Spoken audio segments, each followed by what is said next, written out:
visit a local coffee shop in downtown West Chicago. That and more on our 20th WAtv episode of the year. Good morning, Wheaton Academy. I'm Jenny Rodriguez, and welcome to today's episode of WAtv News. We're coming to you from Studio 22. It's Monday, March 9th. Thanks for joining us. I'm Annie Schaffler. Now let's get you caught up on a few announcements. There will be a meeting for all football players this Wednesday, March 11th, during lunch in Mr. Musso's room. Make it a priority to be there. And the varsity locker rooms are only for in-season athletes. Unless you're in a spring sport, you should not be using the athletic locker room. Instead, use the PE locker rooms if you need the space. Juniors, the deadline to submit your project lead application to Mr. Bowling is Monday, March 23rd at noon. Please contact Mr. Bowling if you have any questions regarding this deadline. The Kingdom Community Group will be meeting on Wednesday, March 11th during lunch in the Warrior Room of the Fieldhouse. Grab your lunch and stop by. Everyone is welcome. Have you written any reports, papers, speeches, or essays this last year that you're really proud of? The Ratio Journal is your ticket to getting them published. Ratio is an academic journal where students can publish their work and share it with others. Please contact Ms. Hazel or Mr. Regan if you would like to submit some of your work and become published yourself. We're always looking for more people to join our production team. That includes live stream, chapels, athletic events, and fine arts events. No experience is necessary, and you get trained by fellow students. Contact Mr. Hockett to learn how you can get involved. And for our first video, Alan Rodriguez reports on one of the many co-curricular clubs we offer here at Wheaton Academy. Rock Climbing Club is one of many co-curriculars offered at Wheaton Academy. It meets every Thursday and is led by Mr. Regan and Mrs. Hazel. George Truitt is a recent addition to the Rock Climbing Club.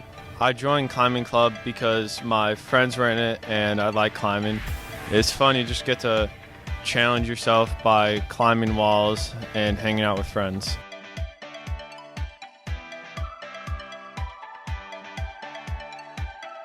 So yeah, we come out here once a week or so just to climb, to hang out. The best part about it is you get people that have climbed a lot, people who haven't climbed a ton, but we all just enjoy each other's company, and it's fun and encouraging, and we like that. And if you want to just come out and try it, that's great. It's not something you have to commit to coming out every single week, but you can come out once. If you're busy next week, that's cool. If you want to come every week, that's great too. But for us, climbing is fun, but it's a means to an end. For us, the end is being together and enjoying each other's company. So that's what we aim for and kind of our main goal. And I think most of the time, it's just fun to be here, and I like it a lot.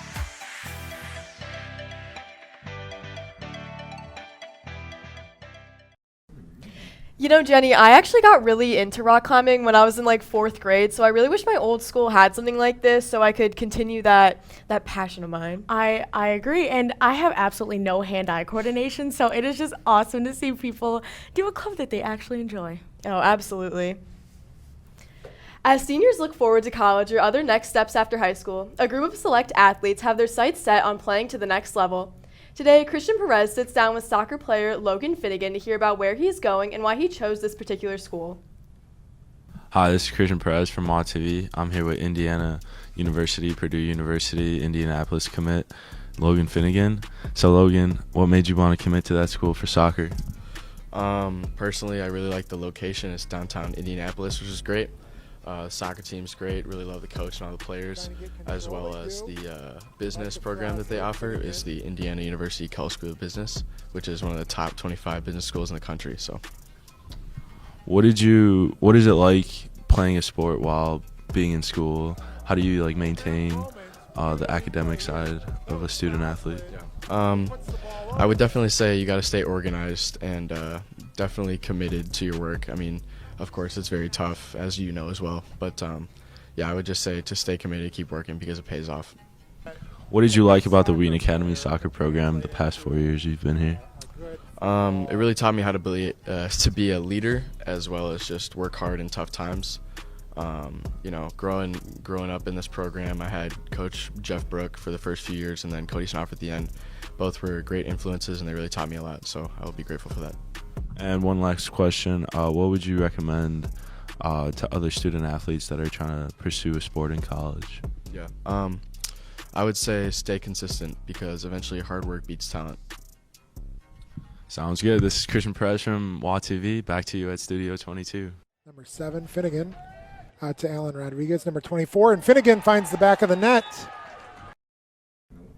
It is incredibly difficult to be a student athlete, so I just really admire Logan for keeping up with the hard work and just staying on top of school, and especially a D1 school. Incredible. Yeah, I agree. And this is just one of the many hardworking students that we have at Wheaton Academy. Katrina Grossman goes to a local coffee shop here in downtown West Chicago. Check it out. Peter, Christian, and I took a trip to downtown West Chicago to check out a local coffee shop, try a few beverages, and talk to one of the owners to hear what Kindred is all about. Hi there, I'm Sarah Harms. I'm one of the owners of Kindred Coffee Roasters here in West Chicago. We've been in business for just about 2 years. We just celebrated our anniversary in January, and we're just so glad that we get to be a part of this community. We started Kindred when my brother and my husband, who are massive coffee lovers, just started talking about the idea of becoming roasters in coffee. And so we started as small coffee roasters and just an internet-based business from our house. And the long-term dream was that someday maybe we could own a cafe here in West Chicago. And we were really excited that a few years ago we were able to purchase the property here and build out the space to be a cafe. Kindred isn't your average coffee shop.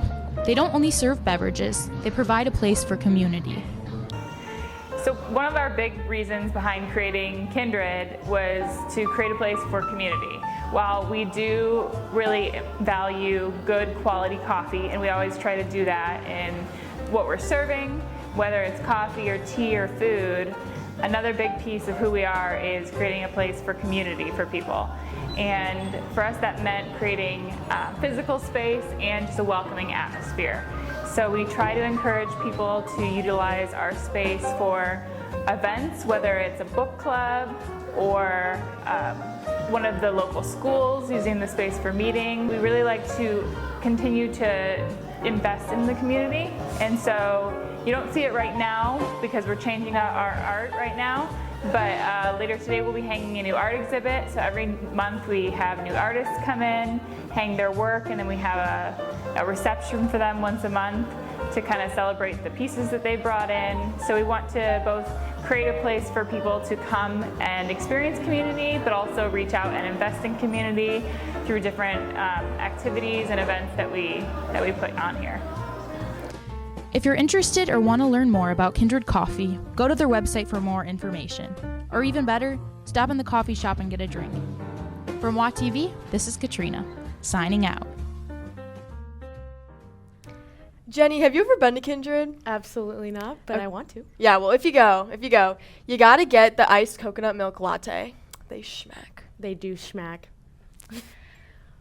WATv student Jamal Freeman went to Africa this past February. He documented his trip while he was there. Check it out.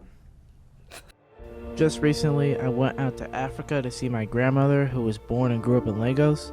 I've heard many great things about it and was kind of anxious since I've never been outside the country before. After a 13-hour flight, we were almost there, but the flight had been delayed due to heavy fog. Because of this, we ended up in a place called Accra, Ghana, where we had to spend time in several hotels and airports for hours and eventually days. It was a place that not even many people in Africa get to go to, and it was a beautiful place, being worth a sight to see.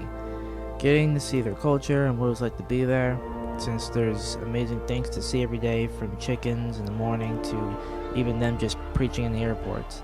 While staying in the hotels and airports, though, the chances of finding a trash can or an outlet to charge your phone or whatever you have was pretty low, which made me wonder how they could get by every day. In my opinion, us being at Accra, Ghana and being there for so long wasn't bad luck or anything, but rather God saying that it wasn't our time to be in Lagos just yet. Whatever opportunity God has for you, you should take it and embrace it. This is Jamal from WATv, signing out. I'm Vince Araneta. I'm here with Jamal. He just told us a story about him going to Nigeria. Jamal, can you tell us a little bit more about that? I think that we were supposed to be going there for my grandmother's birthday, but due to heavy fog, we weren't really able to do so. So we ended up just staying in Lagos, Nigeria. So what do you appreciate most about Africa, specifically Ghana? I appreciate the weather there. It's really nice and warm compared to here in Chicago. And I also really enjoy the culture there because, like, they use, like, bicycles to get around from place to place, and they also, like, carry stuff on their heads, whether it's, like, their stuff or their kids or anything. It's just really fun to see. Yeah, so I know you weren't able to see your grandma, but do you think you'll be able to go out there again? We'll be going out there December 2020. So. Well, good to hear. Thank you for sharing your journey with us. Back to you two at Studio 22. Jamal handled that so well. When I went to Italy, my flight got canceled 3 times, and I was just so angry. So he did a really good job of handling that situation. Yeah, over winter when we went to Greece, our flight actually got diverted back to Detroit, and I wish we handled it as well as Jamal did, because it looks like he had a great time. Facts. And thank you, Vince and Jamal. We appreciate all the moments when we get to understand a little bit more about who you are. And now, to wrap things up, let's get you caught up on your 4 things you need to know. Number 1, congrats to the entire musical cast and crew. That was an amazing show, and it never disappoints. Number 2, our chapel for the week is Robert Johnson on Tuesday and Simone Haplin on Friday. Number 3, our hockey team is in the Elite 8 for the Illinois playoffs. They played tonight to try to advance to the Final 4. And for our number 4, our verse of encouragement comes from Colossians 3:15. Let the peace of Christ rule in your hearts. That's all for us today. We are trying to keep our Instagram content fresh and new. So follow us at The Real WAtv to stay informed and to leave comments. That's all for us today in Studio 22. Have an amazing day.